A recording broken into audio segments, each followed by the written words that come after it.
We're going to roll right into the, I now call the Iberia Parish Council meeting to order, October 24th. It is now 6:01. Ms. Eugene Olivier is going to read the prayer.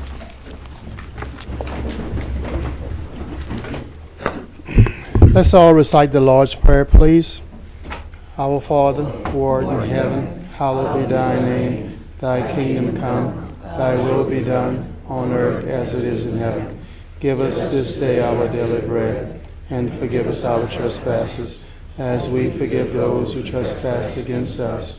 And lead us not into temptation, but deliver us from evil. Amen. Mr. Tommy Landry to play.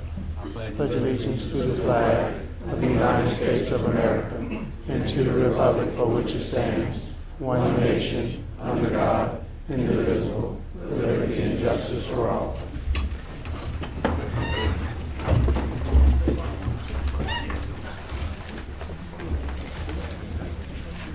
Ricky had just asked if somebody could get copies. You ready? Roll call. Tommy Pollard. Here. Michael Landry. Here. Tommy Landry. Here. Lloyd Brown. Here. Warren Goshassing. Here. Natalie Broussard. Paul Landry. Here. Ricky Gonsalas. Here. Joe Dugas. Here. Eugene Olivier. Here. Brian Napier. Here. Berwick Francis. Marty Trahan. Here. Chad Macheran. Here. Okay, we have a quorum. I need a motion and a second to go into public comments. I have a motion by Mr. Pollard and a second by Mr. Brown. Roll call. Okay, we're now in public comments. Item number 1A, Mr. David Broussard to address the council regarding the presentation of a resolution from Senator Fred Mills thanking him for his passion and dedication to improving railroad crossing in New Iberia. Mr. Broussard, I believe Mr. Richard's going to read something. Actually, I'm not going to read anything. I'm going to just say that Mr. Broussard have done an outstanding job on doing what he have to do with getting some funding for the railroads in Iberia Parish, in the city of New Iberia. I think he's been working on this for many years. And I think he have developed a way of communicating with the Department of Transportation and the people on the federal side. And I just want to commend David for what he's doing and for all the work that he's putting into the city of New Iberia and Iberia Parish. We've actually gotten some recognition from Senator Fred Mills, and is deservingly so for the work that you do, David, and what you're doing for the city. Give us a little hand. We can use it right here in Iberia Parish. Thank you so much. All right. Any comments, Mr. Broussard? Yeah, I want to thank the Iberia Parish Council for inviting me to your meeting and giving me recognition for this award. I am proud to be part, and I played a securing funds for the railroad crossings in our city. Remember, it costs $200,000 each and every railroad track you have arms and lights. It costs $200,000 for the state to pay the railroad. We have to pay the railroad. Small cost for safety and benefits it provides. As an elected official, District 3 since 2005, during my first term as city councilman, I secured $1.6 million in federal funds for an overpass to get to the hospitals. But it cost so much to build an overpass, we turned that into to funds to put in arms and lights at Evangeline, at Deer, at Bank, at Corrine, up because of this $1.6 million federal money. Last year or so, $3 million in state funds we received. That's a total of $4.5 million dedicated for improving safety at 9 railroad crossings in New Iberia. That's our people. It's all of us. Everybody y'all represent in the city that votes on you too. You know, we have to. I'll be helping y'all we're going to still keep fighting for arms and lights in the parish. We have Dale Street right there by LaSalle Gas. That's a little one. You know, we have little ones. The main drag is all covered. It's all done by 9 of these locations. Installation of the safety arms and lights at the railroad crossings will not only improve safety for those who drive across the railroad tracks, but also help to reduce accidents. Mr. Gassese, thank you for putting this on the agenda and showing you care for your citizens, that we've got it together. And Larry, thank you for the words you put in here. And remember, we have to work hard to get the rest done. We have the main drag done, but we have a lot of little ones all over that we can work as a team, not just city, parish and city together to work on funding. If we need help, I got the connections. Since 2003, I've been bugging them hard. That's how we got it done. Thank you. Thank you, Mr. Broussard. Item number B, Mr. Leaf Stokes to address the council regarding a proposed joint project between the City of New Iberia and Iberia Parish Government. Just state your name. Yep, you can come on up.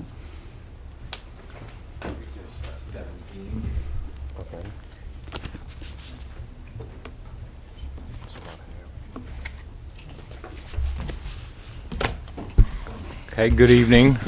I'm Leif Stokes, as he said. I want to thank the council for, and especially Councilman Landry for inviting me. My councilman is Ricky Gosselin. I live in Sugarland subdivision. And I'm here to talk about a utility beautification project. I'm a landscaper. Some of you may know I used to be in the mosquito control contracting business. No longer am I, but I've always landscaped since I was 18, so about 30 years or so. And I was doing a project in Sugarland, and we have utilities. We are subsurface utilities, and it's easy to plant around electric boxes, cable pedestals, and every other utility that comes up in people's yards. But I ran into a hydrant, a fire hydrant, that was unsightly, and could not plant around that hydrant, of course, because of safety reasons. So I researched urban landscaping, and I came up with a program that is sweeping the nation. Started in Long Beach, California, and I developed a partnership with a city that is very similar to New Iberia, having it's called Geneva, Illinois, and much cooperation with the administrative analysts. Geneva is a city of 22,000.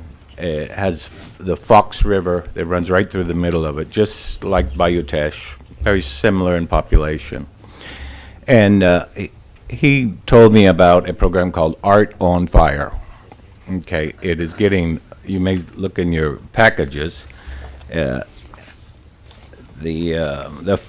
first picture is a picture of a typical hydrant, and this one happens to be in rural Iberia Parish, or in my neighborhood, which I'm doing a landscape job for Miss Loretta Broussard, which is, some may say Mama Gatortail, because she is the mother of Gatortail in Lauraville.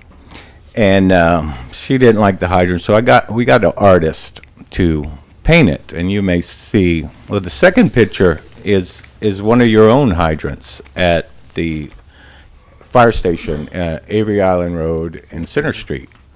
It's probably the most popular hydrant you have. Kids love it. It looks like a minion, you might think. It probably could be freshened up. But I talked with the assistant chief, Mr. Vincent. Very popular. They love it. Everything's okay with it. It works fine, like most hydrants do. The third picture is what one of my artists did, and painted it. You may notice it looks a little different than that first picture. Quite visible, functioning at the same level.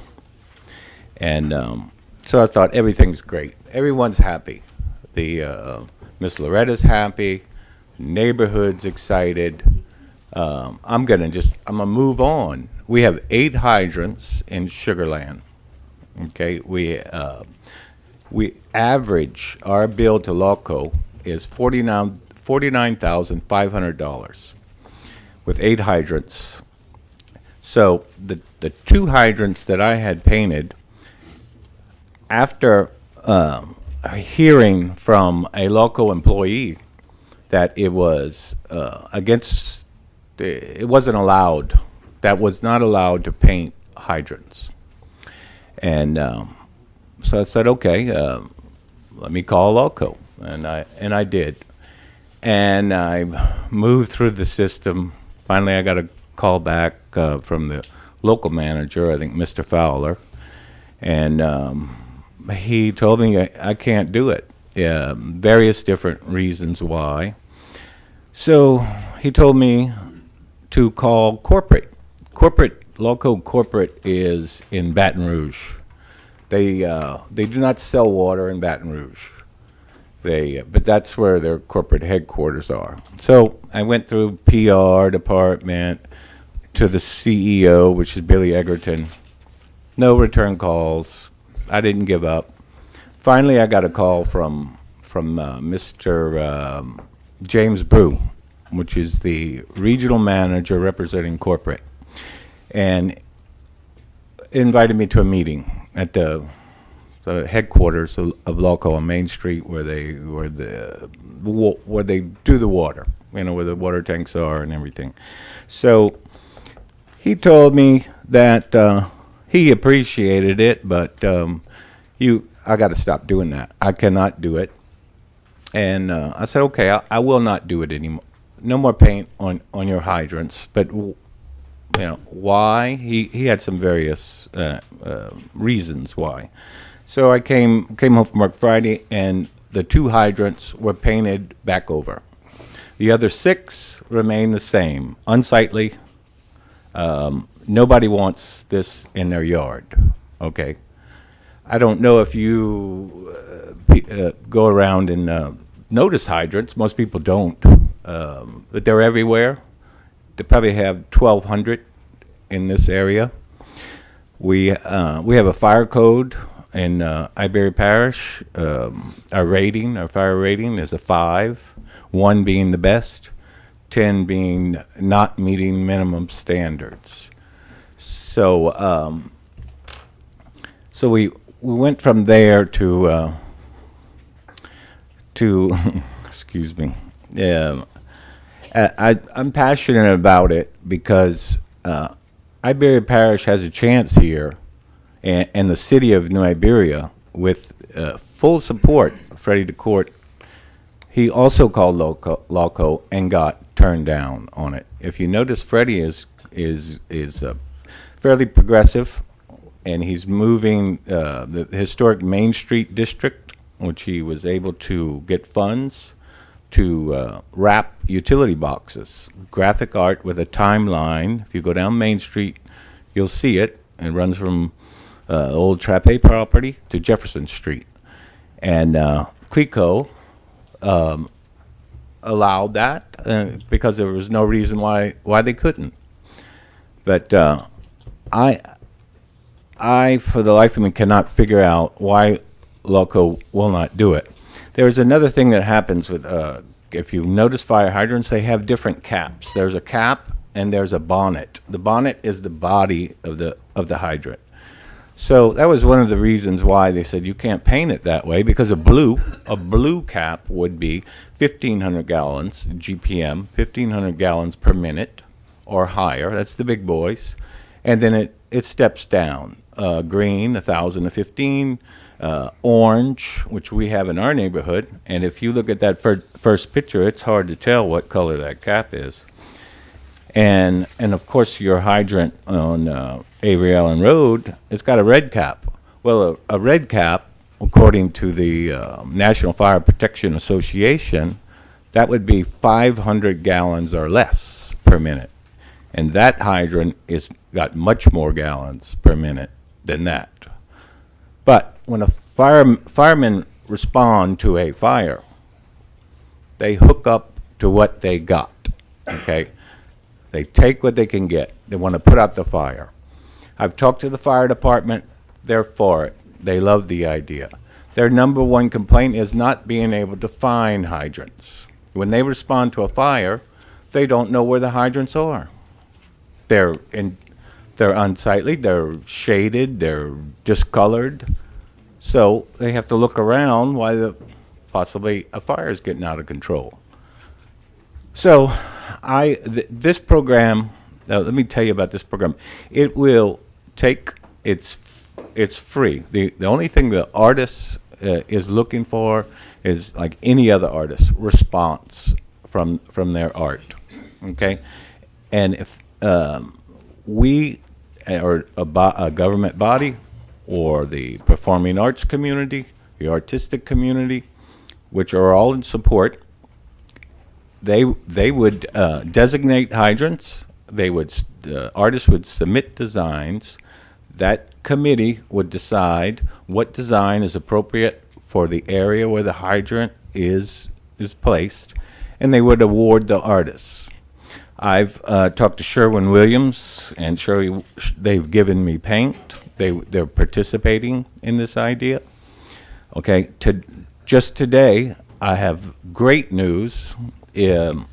Lowe's, okay, let me step back a little bit. There's public hydrants and there's private hydrants. Lowe's has a private hydrant in front of the garden center. The general manager is Lonnie Menard. Today he gave me amazing news. He is going to allow one of my artists to paint that hydrant and become the first Lowe's in the nation to have a painted. I am passionate about this, but Lowe's is into community improvement, okay? And he's stepping forward, and he will become the first Lowe's that either one of us know about that will have their hydrant painted by an artist. We are gonna do if you may see a Lego carpenter guy with the hard hat, overalls, and a hammer. Love the idea. Okay, so that's exciting news. I just need LawCo to cooperate with you guys. The city's on board. Their fire captain's on board. Freddie's on board. The performing arts community, Max Stearns, Doug Voorhees, the art committee with Paul Scheck-Snyder, the medical community who have properties here, Dr. George Kuzan, Dr. Ed Lasecki, Dr. Therese Ritter, the Clay Higgins, the congressman, and I've talked to his scheduler, and he would not be able to attend this meeting, but I did meet with him and his wife. They support the idea. Taylor Barraw supports the idea. In the real estate community, Cindy Herring supports the idea. She'd like to sell properties. If you got some, it's like having a car up on blocks in a yard. Okay, some of these hydrants. We're willing to work with LawCo and get this done and help them organize maybe voluntary painters to paint the rest of them. All of them need paint. So, if you have any questions, Yeah, let me know. I'm going to let Mr. Gosselin go first, because Yes. he'll have, Mr. Okay. Gosselin? Mr. Stokes, I commend you on your effort. And, when we all sit behind this counter and we look around and progressive communities are wanting to do things like this to make your community even better and brighter, and it goes a long way. And when you're either selling real estate or promoting economic development, trying to attain businesses to town. So I think it's a great idea. And I think, barring any legal ramifications, I know we have a franchise agreement with LawCo, but the best this council, I think I'd like to do is offer a resolution in support and offer LawCo to support you in your endeavors and see how far that'll go. And if this council agrees, we can maybe put it on next week's agenda and offer some support and offer it and see if we can get LawCo to tell us what or what not, why can't we do it, or what we have to do to get it done, because I think this is a huge asset to our community as far as for beautification, and I commend you on your efforts. I appreciate that, and according to the National Fire Protection Association, the jurisdiction having authority sets the color codes. LOCO owns the water company in Crowley, Acadia Parish. Their bonnets, all our bonnets are yellow. Okay, if you notice our hydrants, they're yellow.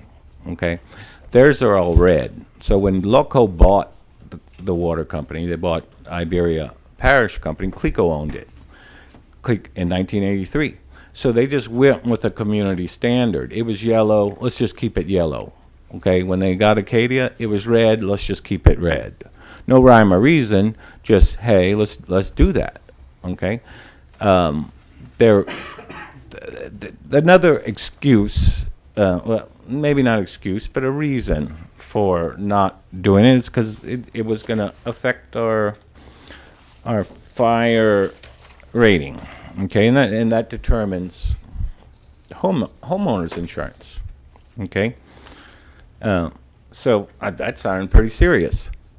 But I got the how fire ratings impact homeowners insurance rates, and there are, you may see in here how they determine it, and for the key component is the 40% comes from the availability of water supply. We have availability. We don't have the amount of hydrants. That's what gets you a better fire rating. Prevalence of fire hydrants, okay? Not color, okay?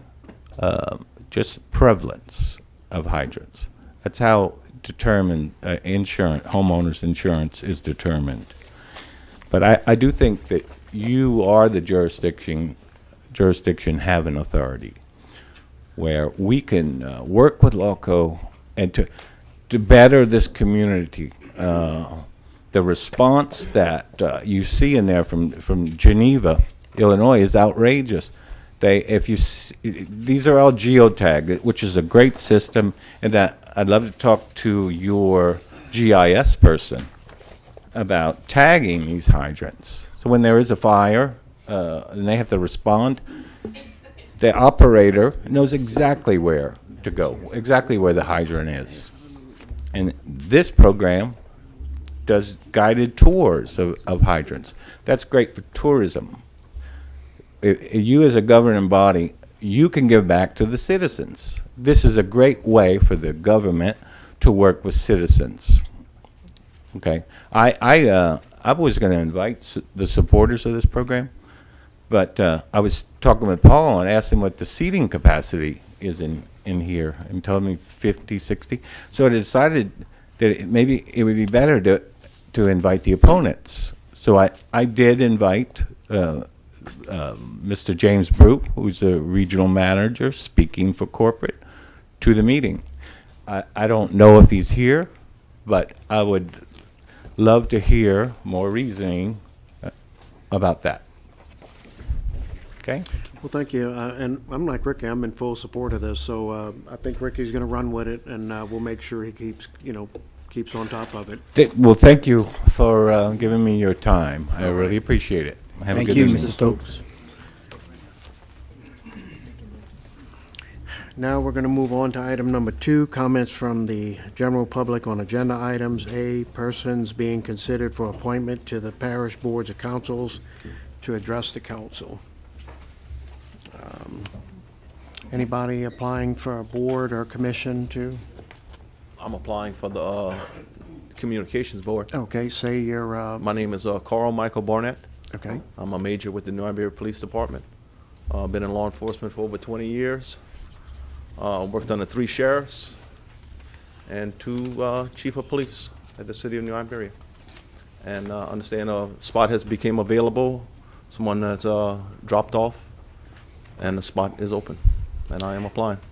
correct. When the city did away with the police department, it went to an at-large, and now At-large, with y'all correct. coming back, it's going to be Yes. a city police department appointment. Thank you for your, anybody have any questions, Mr. Barnett? Thank you. Thank you very much. Is there anybody else that's applying for a board or commission out there that would like to address at this time? Okay, we're going to go next to Mr. Edward Thibodeau. He's going to speak on item number 4932. Mr. Edward?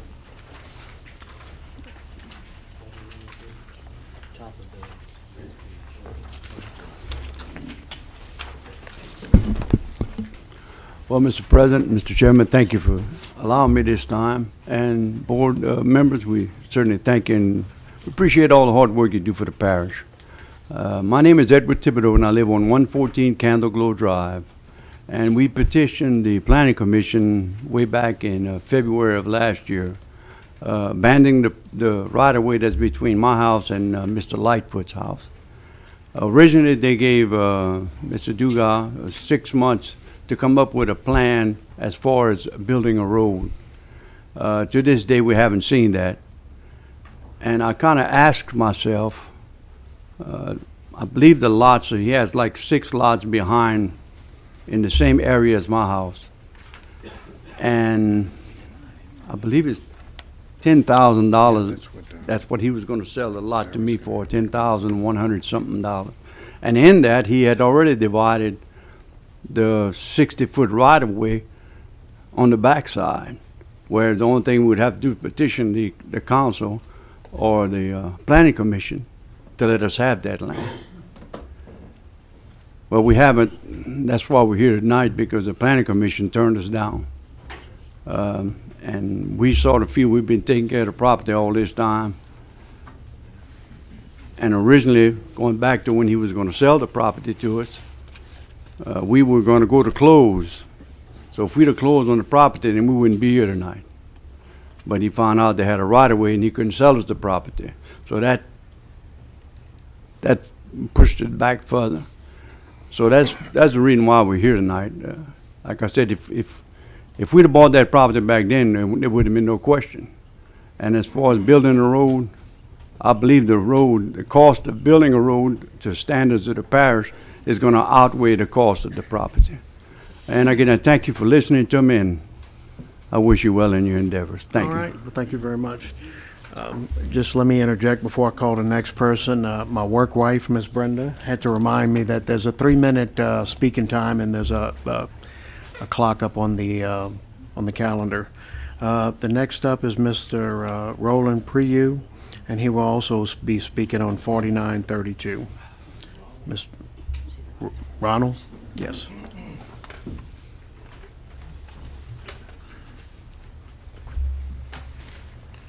Again, thank you all for all the work you do. Thank you for allowing us to come speak our piece. 3 minutes ain't a whole lot to tell you what needs to go on. My family's been living on a property that I'm trying to develop or build me a house on since late 40s. And there was a right-of-way that went from Louisville Road all the way to T-Bayou, and we maintained that right-of-way. It was a turn road. Farmers took care of the front, the rice farmers took care of the back. Mr. Mayo Romero, y'all might know him, Aaron Laverne. And when they developed Counterglow subdivision, they took that right away and put it in the middle of Counterglow subdivision, made it a street. Now, they took my right away away. There's Avenue A, which is Colonial Drive, Avenue B, which is Fireside Drive. I might have them cross. And there's a third one that connects to my property. And I have been trying to get an answer from the parish council for over 25 years to get access into my property from Counterglow using those right-of-ways. And it wasn't until this 9 months ago I found out I had to go to the Planning and Zoning Commission. And the only reason I found out is they wanted to abandon Avenue A and B on the east side of Counterglow subdivision.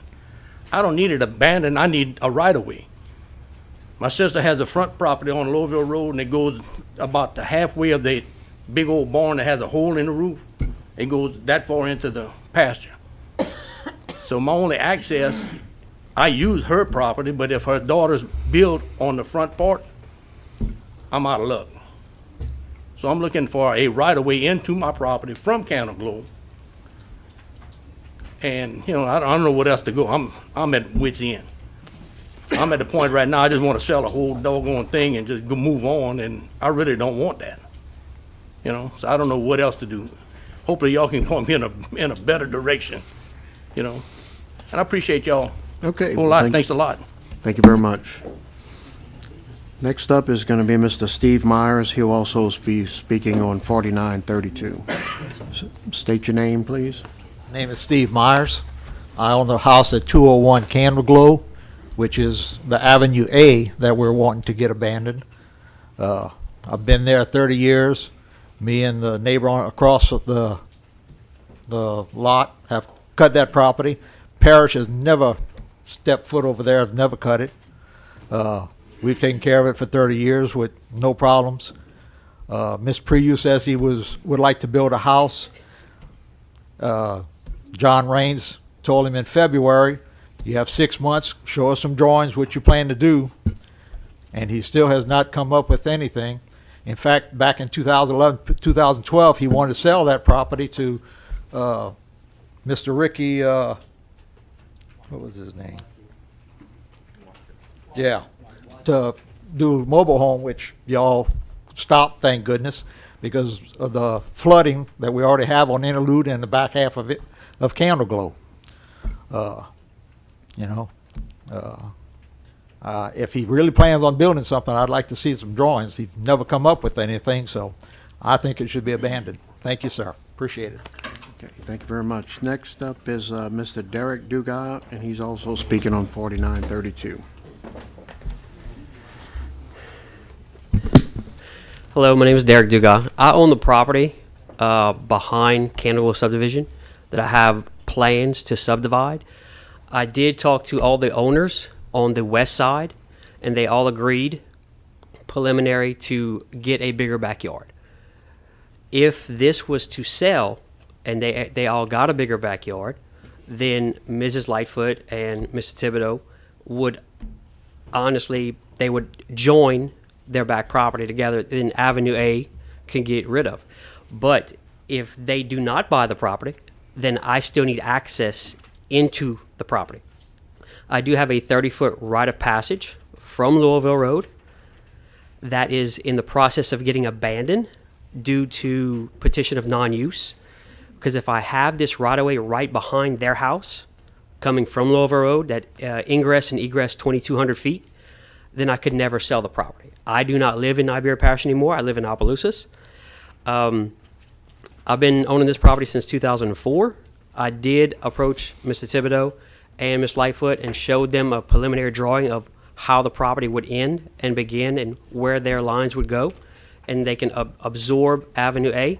But until I can sell the property behind them to them, if they're willing to still purchase it, which I do have a court date in next month, end of next month, a trial date with some other landowners that are petitioning to not get rid of a right-of-way. We can kind of revisit it at that time. But until then, I have drawings preliminary from Paul Prince. Kay Clark is my lawyer. Hopefully it all goes the way I planned. Everybody can be happy. They can get a bigger backyard. They don't have to worry about anybody living by them. And I can go on my merry little way. Thank you. Okay, thank you very much. So we have no other speakers today. I need a motion and a second to go back into regular session. I have a motion by Mr. Brown, a second by Michael Landry. Roll call. Yeah, those are going to be. We're back in regular session. And just to, in case anybody's confused, we have some that are going to talk on a trailer park issue. That'll be in committee. So that'll be at the next meeting, right following this one. So. Okay, we're back in, reports, finance, and administration action. Item number 1, balance sheet for September 2018 on request. Item number 2, budget report for September 2018 on request. Reports for parish and other governmental agencies, none. Public Works report, Public Works Department report for closed works order dated October 1st to 5th and 8th to 12th was in your packet. And the item 2, Public Works Department report for open work orders dated October 16, 2018 was in your packet. Special business, none. Council member announcements. Does anybody have anything to say? Mr. Olivier. I would like to briefly mention the Gulf Coast Caucus Parish meeting we had in Alabama on the 17th through the 19th. 3 full days of workshops and meetings. Topics covers history and implementation of disaster monitoring contracts, importance of pre-disaster recovery plans, offshore drilling revenue sharing updates from members of the federal government, update on Congress action to reform disaster recovery, which is ongoing in Washington right now. Also, navigating flood risks in our world today, increase in recovery costs of after natural disasters, mitigation, hazard dollars workshops, as well as how to leverage social media during and after disaster. So it was 3 full days of a great opportunity for me, as well as the information I received. And I'll be sharing that information with the administration, as well as I'll be talking to Prescott over there too about some of the things I picked up he might be interested in. Okay? Thank you. Okay. Thank you. Does anybody else have anything that they would like to talk about? Okay, we move on next to parish president's announcements. Mr. Richard. This past Saturday, the Iberia Parish Litter Abatement program, we had 2 people show up to do community service, but we did very good in the 4 hours that we picked up trash throughout the parish. Well, not throughout the parish, but on Jasper Road and Elterio Road, we picked up 18 bags of trash with 2 people, which is a lot.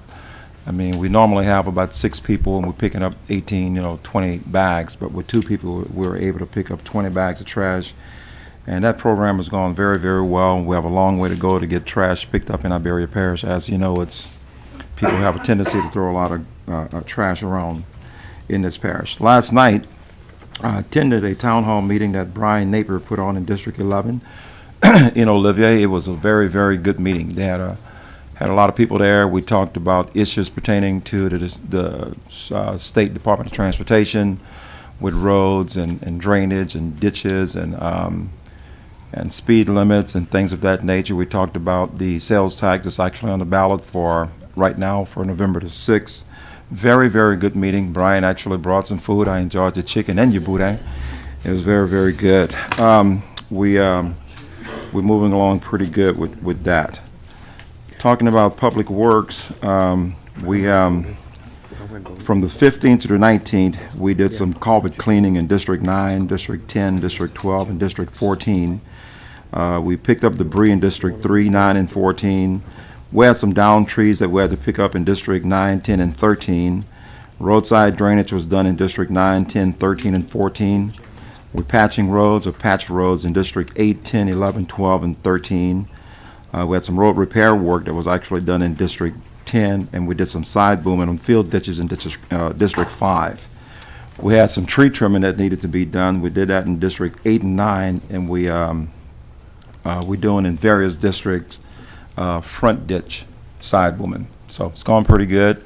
Public Works is busy as usual. And with that said, I know we have a long meeting, so I'm not going to keep on talking about what we're doing with Parish.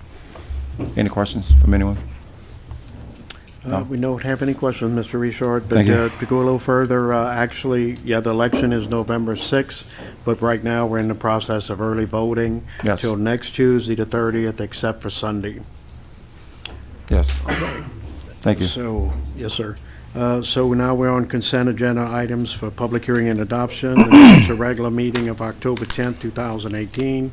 Summary number 181, introduced by the Hospital Service District Number 1, a resolution authorizing the execution of an intergovernmental agreement with Iberia Parish Hospital Service District Number 1 for the use of the building formerly used as the Generette Health Unit to be used as the Generette Rural Health Clinic for a period of 3 years beginning November 1st, 2018 through October 31st, 2021.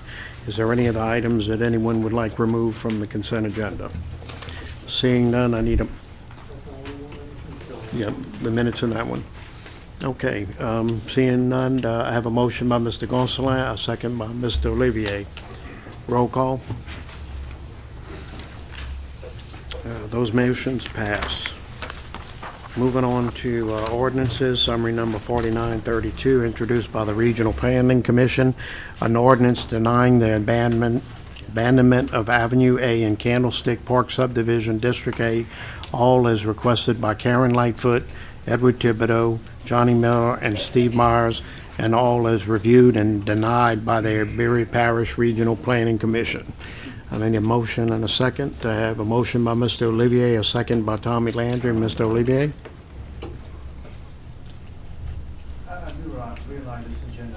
Has to move forward to planning for plenary approval and things like that, don't it? Denied by planning. Okay. Okay, I'll retract my move. Thank you. Mr. Tommy Landry? I'm fine. Okay. Mr. Gonsolin? Since we all have several questions on this issue, and we heard some presentations, Sarah, could you give us a brief explanation on why planning and zoning denied it, behind what reasoning? Okay, so this request, from a staff perspective, we do not recommend the approval. Okay, there's lots of vacant property on both the eastern and western side that Mr. Priyu talked about and Mr. Dugas talked about. From a traffic perspective, what you always want to do is grid out your network, okay? And you want to give people options. Based upon the vacant property on both the west and the eastern side, there is potential connectivity if someone were to develop it, okay, to where we can connect the Avenue A to other streets in other neighborhoods, because there are some stub outs in some other neighborhoods. So there's a neighborhood, let's see, hold on, I can probably tell you the street name real quick. Interlude. So there's some property between Candle Glow and Interlude, okay, some vacant property. There's also some stub streets along there that at some point in time, once that vacant property is done, that we can make the request that they extend Avenue A to connect with with the neighborhood at Interlude, to give people traffic options, to where we're not all just gridlocking one major street to get in and out of the neighborhoods. Again, you know, as Mr. Dugas said, for him, if he gets rid of his rite of passage because of non-use through the civil side of things, then his only way in and out of this neighborhood, his property is through Avenue A, which is his property is on the western side of Candle Glow. Mr. Priyu's property is on the eastern side. So again, from a traffic perspective, it just did not make sense to abandon this roadway. Okay, does anybody have any questions from Mr. Gonsolin? You still have the floor? I'm good. Okay, Mr. Napier? Sarah, how big is this piece of property they want to abandon? If I'm not mistaken, I think it's a 60-foot right-of-way. And it goes for about, I'm going to say probably 150 feet. Deep. So, and yeah. I'm trying to picture it because Interlude and all is So if you look in the was packet, looking- if you look at the staff report, page 4 of the staff report has an aerial that's attached to it, and you'll see the little section that's highlighted in red. I don't even know where you're at. Here, look. You want me to bring you mine? Well, I'm looking for. I thought I had a. Yeah. Okay, so okay, that's the Laurelville Highway. So you'll notice in red is what they're requesting to abandon. Okay, and so that yellow that's Candle Glow. The yellow line, yes, sir. So it's That's it's on east both sides. I mean on east and west side, right? Yes, there. sir. Hold on, I'm gonna pull out another packet for me. Hold on just a second.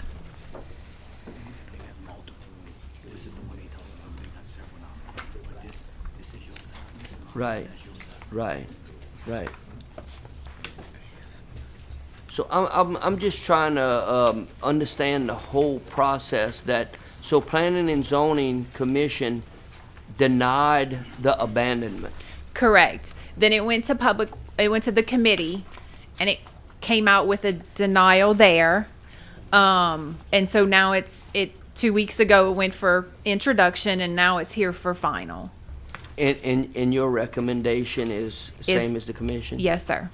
To deny the abandonment? To deny the abandonment, yes, sir.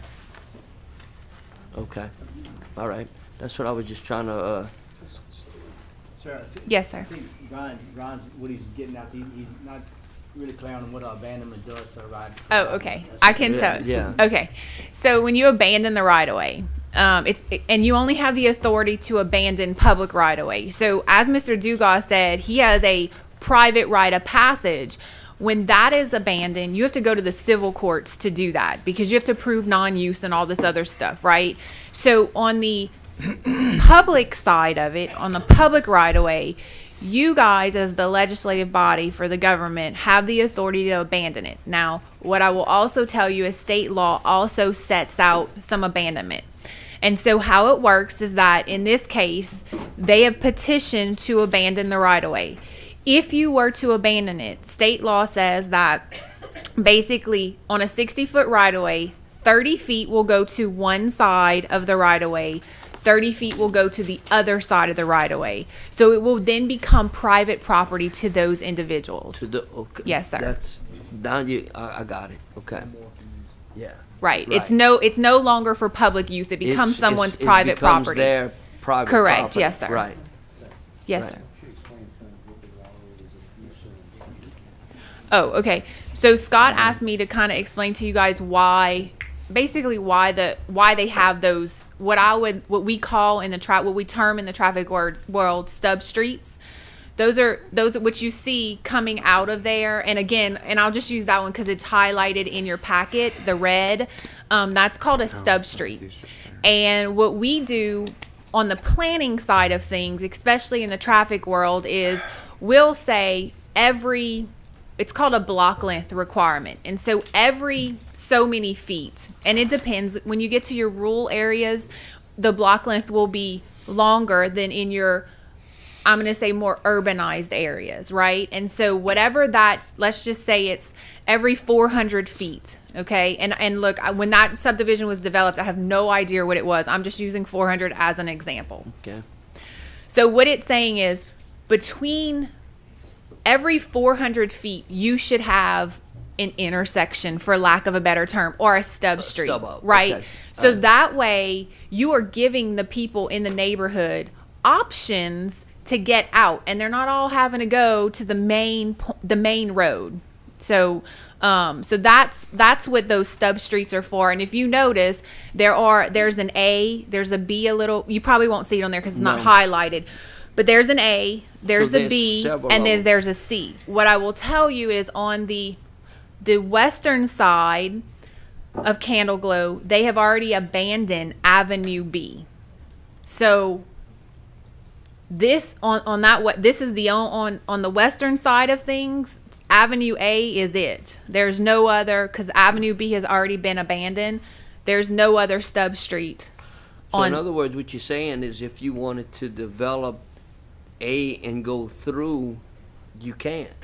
You won't be able to. On B, you could not because On they've already B, abandoned it. yeah. On A, that's what's in front And of you that's now. the one we're talking about. Correct, A. is A, yes, sir. Yeah. And is that the reasoning for the denial of the That's abandonment? part for of it, future- yes. Future growth on a Correct. cross stub road? Or- Yes, sir. Right? Yes, sir. Future connectivity is what we call Future it. connectivity. Okay. Gotcha. Okay. That was very informative. Thank you, Sarah. You're welcome. Mr. Landry. Yes, Mr. Shealy, go ahead. Mr. Napier, to add to what she says, that's also a public safety issue. It's not just a traffic access, but it's also if there's a major disaster in that area, the more ways that you can get In and to- out. for your law enforcement personnel, for your emergency responders, that also benefits the public. Correct, because let's say, God forbid, there's a fire at the beginning of that street. These people have no way to get to their houses if they live beyond that, because they're going to stop them from coming in the neighborhood. So, Sarah, what as far as for the people that wanted to abandon it, what was your take on that? You know, just I mean, why I would you want just to abandon it in the first place? for them, I think it's because they've been mowing the grass, and it's still grass. There's not pavement down on there. So I guess from their perspective, they felt nothing had been done with it up until now. I got you. That they figured maybe nothing ever would be. But again, we have to look at it now and in the future. future, okay. So if it goes now, sense. we don't have that capability to get it back get in it the back. future. Once Correct. you give Once the it's abandonment, gone, then it's gone gone. from Iberia Correct. Parish. I Right. got Yes, you. sir. Okay. Thank you, Sarah. You're welcome. Okay, Mr. Tommy Landry? Brian, Brian. a point I'd like to make is that property belongs to the taxpayers of Iberia Parish.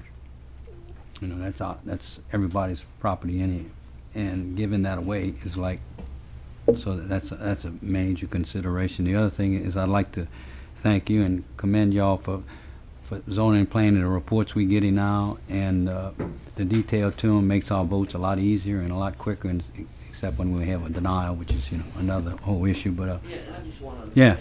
yeah, I know, but I'm just kind of No, and I know. hear you. You're welcome. Okay, next up, Mr. Michael Landry. Do we have any plans in the near future to develop that street? Because we're looking at now, and I'm hearing two people say they can't access their property. They don't know what to do with it. So what I would tell you, it's public right away, and I've spoken, I think, to Mr. Priyu. I want to say probably my first meeting ever when I got here with the Planning Commission after one of the meetings, and obviously with Mr. Dugas when it came in front of the commission. So they are more than welcome to use the public right away, but they will have to construct the roadway to public street standards in order to access it. Is it a private road? I mean, it's a public street right now, It's but public. they would have to It's develop. public right of way is what it is. So if they want to use it, they're more than welcome to do it, but they would be required to, when they surface it, it would be required to be to public street standards, which was a concrete asphalt, roadway. Okay. All right. That'll fix it. If you're asking, is the government going to go and build it? The answer to that is probably not.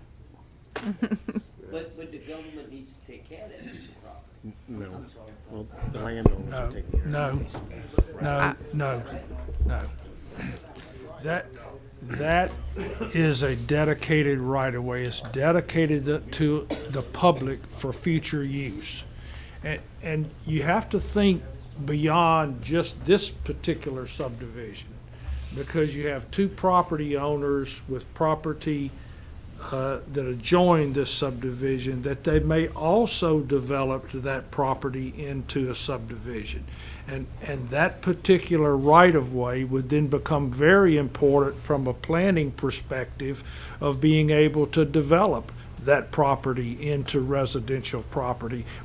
If we abandoned that and gave it up, it would become much more difficult to develop that property for residential purposes, because you would have to find other ways to get in and out, other ways to access that particular property. So the primary reason for not abandoning these right-of-ways is that it ties your hands as to future development. But as long as you maintain it, you maintain the option to participate from a planning perspective in orderly, accessible growth for residential areas. Okay, no further questions. I'll make a quick explanation. If you have a yes vote, you will be supporting the regional planning and denying. A no vote would actually turn it over. So roll call. That motion passes. Resolutions introduced for public hearings. Summary number 182, introduced by the clerk of the council. A resolution appointing Major Carl Mikett Barnett to the Iberia Parish Communications District, representing the New Iberia Police Department for the remainder of a 4-year term to fill a vacancy created by the resignation of Mr. Barton Romero, whose term expires May 28, 2021. I have a motion by Mr. Gonsalas, a second by Mr. Trahan. Mr. Gonsalas? Waive. Mr. Trahan? Roll call. Mike? That motion passes. Summary number 183, introduced by the Regional Planning Commission, a resolution granting preliminary and final approval to a division of property belonging to Perry DeQueer into tracts 1 and 2 for residential and commercial use located in District 8. All is recommended by the Iberia Parish Regional Planning Commission and subject to a meeting conditions 1 to 5 from the staff report and revisions 1 to 6 of the plat revisions. I have a motion by Mr. Gonsalas, a second by Tommy Landry. Mr. Gonsalas? I waive. Mr. Tommy Landry. Roll call. That motion passes. Summary number 184, introduced by Regional Planning Commission, a resolution granting preliminary and final approval to a division of property belonging to Russell Gonsalas Jr., ETA, into Lot A for residential use located in District 9. All is recommended by the Iberia Parish Regional Planning Commission and subject to the meeting conditions 1 to 3 from the staff report and revisions 1 to 2 of the plat revisions. I have a motion by Mr. Gonsalas, a second by Mr. Napier. Mr. Gonsalas? I waive. Mr. Napier? Roll call. Tommy, Mr. Brown. That motion passes. Summary number 185, introduced by the Regional Planning Commission, a resolution granting preliminary and final approval to a consolidation of Lot 2A of Northside Subdivision Part 1 and Lots B, C2, D, E, and F into Lot 2A-1 belonging to Jill Swear for residential use located in District 9. All is recommended by the Iberia Parish Regional Planning Commission and subject to meeting conditions 1 to 4 from the staff reporter and revisions 1-6 of the plat revisions. I have a motion by Mr. Dugas, a second by Mr. Gonsalas. Mr. Dugas. Wait. Mr. Gonsalas. Waive. Roll call. That motion passes. I'm looking for an adjournment. Roll call.